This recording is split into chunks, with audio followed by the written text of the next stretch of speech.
Hi, I'm the Dreaded Geek. Welcome back. Today we're going to be shooting the first of my review videos. We're going to review Carcassonne, specifically the big box edition that I bought. Since doing the unboxing of this game, I've realized that Carcassonne actually have released a few big box editions. This is the latest of them, released in 2012, I believe. As you can see, in this box, there's the basic game, the 6 mini expansions that were released for Carcassonne. In each of the 6 mini expansions, there was one tile which together made a 7th mini expansion called Crop Circles. And then 2 of the larger expansions that were released separately, Inns and Cathedrals and Traders and Builders. I will do a basic explanation of the basic game, and then we'll go into what each of the expansions adds to this game as a whole.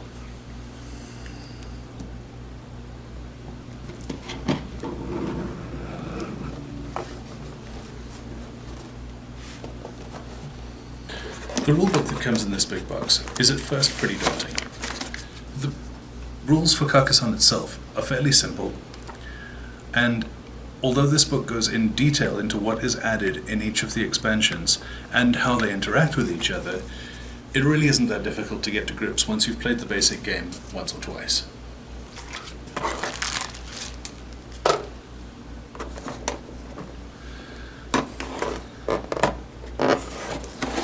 There is no static board in Carcassonne. The board is created by the tiles you play as you go through the game. This is the scoring track, where we move our meeples through the scoring track in order to keep score, rather than a board itself.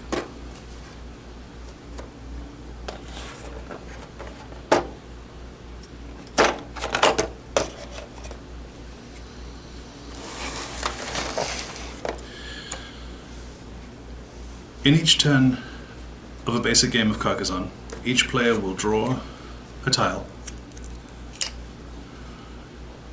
May as well play it open so that everybody can see what tile it is and contribute to where that tile should be played, and then plays it to add to the existing tiles.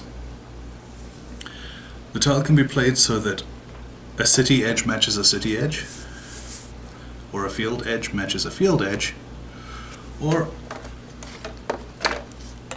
a road edge matches a road edge. In this way, no roads become broken, no cities become fields halfway through, and every field only becomes a city by virtue of the city walls. You don't end up with that kind of thing happening. After playing your tile, the current player can decide to play a meeple. A meeple can only be played on the tile that you've just played, and can be played in a city, on a road, or in a field. Yes, if you play them in a field, you play them lying down. There are also monasteries on some of the tiles, which are standalone buildings in the middle of fields, like that. If you play a monastery, you can also play a meeple in your monastery. In terms of the game rules, that meeple then becomes either a monk, a farmer lying down, a robber or thief on the roads, or a knight in the cities. That meeple stays on the board until the city, road, or monastery is completed, and I'll get into it in a minute exactly what that means. Or if they're a farmer played into the fields, they stay in the field until the end of the game. This is important because the game isn't just about a race for making the most points off each meeple, but getting your meeples back so that you can play them again to score more points through the game.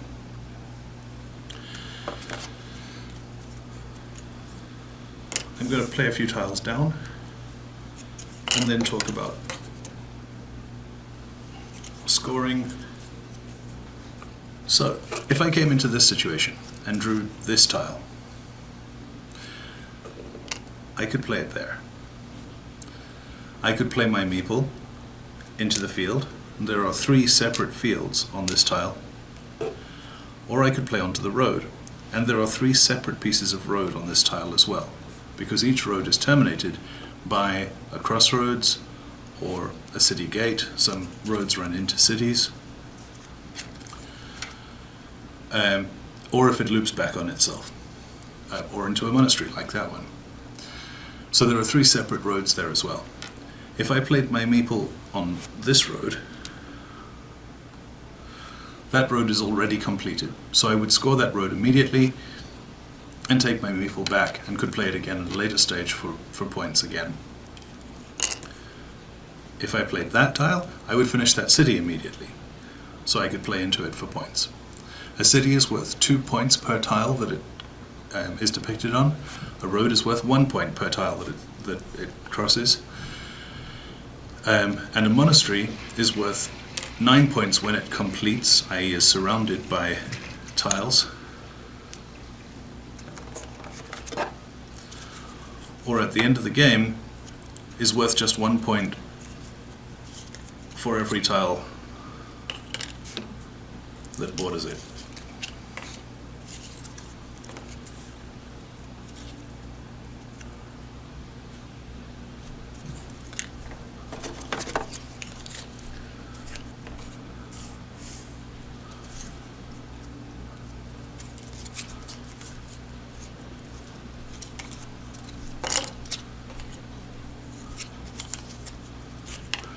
So that is a complete monastery, and is then worth 9 points. If it doesn't complete during gameplay, so at the end of the game it still looked like that, it would be worth 8 points. There's no points per tile penalty for monks. Cities, however, if I had a meeple in this city at the end of the game, it would only be worth 1 point per tile that it crosses, instead of the 2 if I score it during the game.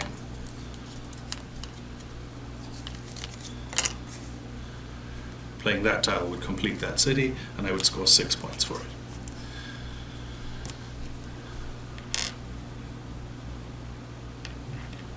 So the gameplay is very simple. Draw a tile, place a tile, and optionally play a meeple. The strategy comes with, do I finish my city now?